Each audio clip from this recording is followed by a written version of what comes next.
ازيكم عاملين ايه؟ يا رب تكونوا بخير. انا بقالي فتره كبيره قوي قوي قوي ما نزلتلكمش اي حاجه كده، فقررت بقى النهارده ان انا انزل حاجه كده لسهره الخميس. كل خميس وانتم بخير وجمعه مباركه يا رب عليكم. غصب عني والله ان انا ما نزلتش الفتره اللي فاتت، كان عندي دور برد جامد جدا جدا جدا. يلا بينا نشوف الطريقه والمقادير، يلا بينا.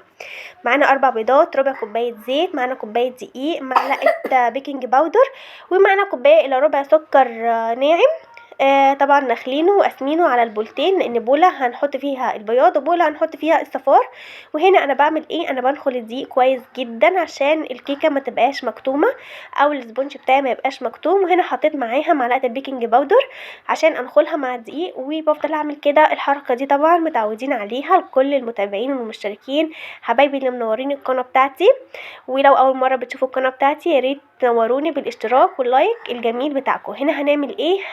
هنفصل بقى البياض عن الصفار، ونخلي بالنا بنحاول ما نوقعش نقطه صفار واحده في البوله اللي هيبقى فيها البياض، لان احنا لو وقع مننا نقطه صفار واحده كده شكرا البياض بتاعي مش هيعلى ابدا. ولو يعني مشي معايا تمام هتبقى الكيكه بتاعتي مكتومه جدا. واحنا عايزين نعمل اسبونج، انا مصره ان هي كيكه معلش بقى تعب بقى. عايزين اسبونج هاش جدا، ويعني هشاشه مفيش بعد كده. هنمسك بقى الاول حاجه البياض.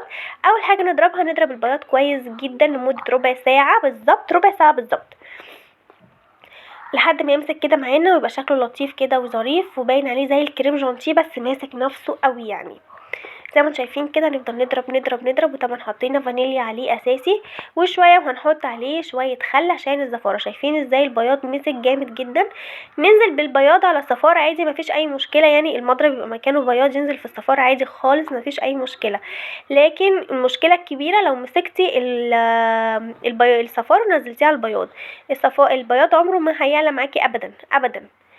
هنا بقى طبعا حطينا شويه خل كده زي ما انتم شفتوا، ودي كده رشه ملح ما ننساهاش.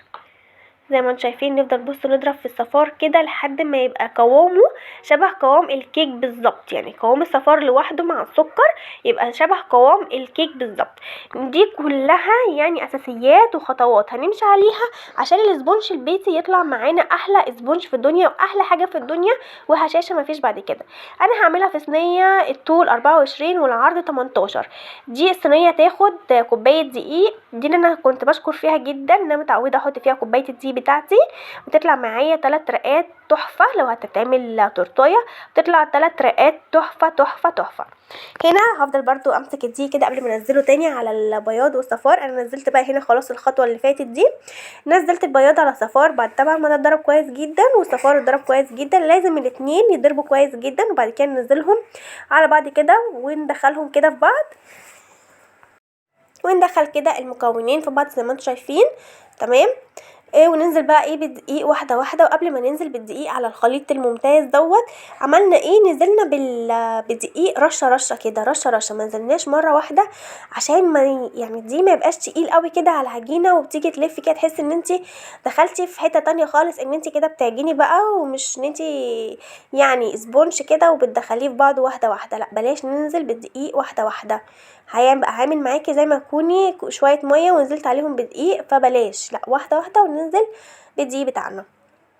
زي ما انتم شايفين طبعا حطينا ربع كوبايه الزيت، نزلنا بيه زي خيط رفيع خالص خالص خالص على الصفار بتاعنا، والقوام زي ما قلت لكم يوصل معايا زي قوام الكيك بالظبط. الصفار لوحده يوصل لقوام الكيك بالظبط الاول. نفضل كده بصوا من فوق لتحت من فوق لتحت كده عشان اي دقيق اي حاجه اجيبها معايا. هنا بمسك الصينيه هدهنها كويس قوي بالزيت واحط هنا ورق زبده. هي ما كانتش محتاجه بصراحه ان انا احط في السور، بس طبعا انا عملت احتياطاتي كلها وحطيت في السور. شايفين هنا كان في بس كام ذره دقيق كده، فاضطريت ان انا اقلبهم عادي خالص ونزلت ببقيه الاسبونج عادي خالص مفيش اي حاجه. هنا انا الاسبونج بتاعي ناجح 100% والخطوات كلها تمام التمام. شايفين الاسبونج كله هوا ازاي؟ حاجه كده جامده قوي. بلاش بقى يا جماعه بعد ما تصبي الكيكه او الاسبونج تروحي دباه كده على الرخامه، على فكره الحركه دي مش حلوه خالص، انا ما بحبهاش بصراحه. هنا انا كنت قسمت الاسبونج بتاعي طبقتين. طبعا انا هنا هعمل صوص رول، يعني اعمل لهم حاجه حلوه كده ولطيفه زي ما قلنا بقى. بقالنا كتير قوي ما عملناش حاجات حلوه للبيت وكده، فنعمل بقى حاجه حلوه كده للاولاد وسهره خميس كده جميله. وكل خميس وانتوا يعني طيبين. هنا كان عندي صوص فراوله، وطبعا الاول سقيتها بمربى حليب الاول، وحطيت شويه صوص فراوله كده يديها بس ريحه وطعم. بعد كده نزلت بقى بالكريم جانتيه كده زي ما انتم شايفين، يعني يعني واحده واحده كده بساوي الكريم جانتيه. وهنا كنت حاطه على الرخامه ورقه استرتش كده عشان اعرف الف بيها السويس رول بتاعي. ورقه الزبده لقيتها مش بتحكم قوي معايا، انا بحب قوي ورقه الاسترتش، جميله قوي في يعني بتحكم معايا حلوه قوي. وهنا كمان اهو بسقي في طبق قبل ما احط على الاسترتش عشان الاسترتش ما يتبلش مني شربات، وبالتالي مش هيبقى محكم على السويس رول بتاعي. زي ما انتم شايفين كده انا هنا هي فانيليا عادي، بس هخلي بقى الحشوه بتاعتها ايه شوكليت، يعني حطيت شويه كاكاو كده حلوين على الكريمه، فبالتالي هي لونت معايا وبقى شكلها شوكليت كده وجميل زي ما انتم شايفين. وهنا لفيتها برضو بالستريتش زي ما انتم شايفين كده، لفيتهم طبعا حطيتهم في التلاجة ساعه، يعني بعد ما لفيتهم حطيتهم في التلاجة ساعه، وزي ما انتم شايفين اهو خرجتهم بقى من التلاجة. زي ما انتم شايفين كده هنبتدي ان احنا نحط بقى الكريم جانتيه كده من فوق عشان يزين بقى السويس رول بتاعنا. بصوا يعني احنا الاول طلعناه من الفرن، سيبناه يهدى طبعا من الحراره بتاعته، بعد كده دخلناه في التلاجة ساعه وقسمناه نصين لان احنا طبعا هنعمل السويس رول. وبعد طبعا ما شفتوه بعد ما عملت رول كده بالاسترتش بتاعي برضو دخلته التلاجة ساعه عشان يمسك في بعضه زي ما انتم شفتوا. كان يعني ما فكيته كان سهل قوي في الفك بتاعه من الاسترتش. قبل اي تعامل معاه لازم احطه في التلاجة ساعه، حتى قبل التقطيع كمان ساعه. هنا بقى ايه يعني حطيت الروزيتات زي ما انتم شايفين كده، وهبتدي اقطعه يعني كل الروزيتا محطوطه هي على قد القطعه اللي انا عايزاها بالظبط. زي ما انتم شايفين انا شلت بس الحواف كده الاخيره خالص، ما شلتش حته كبيره، شلت حته صغيره خالص من الحواف لان مش مستاهله. زي ما انتم شايفين اهو هبتدي بقى اشيل كده، دي كانت قطعه يعني ايه الروزيتات ما جاتش مظبوطه فيها، بس ما علينا خالص اتاكلت عادي.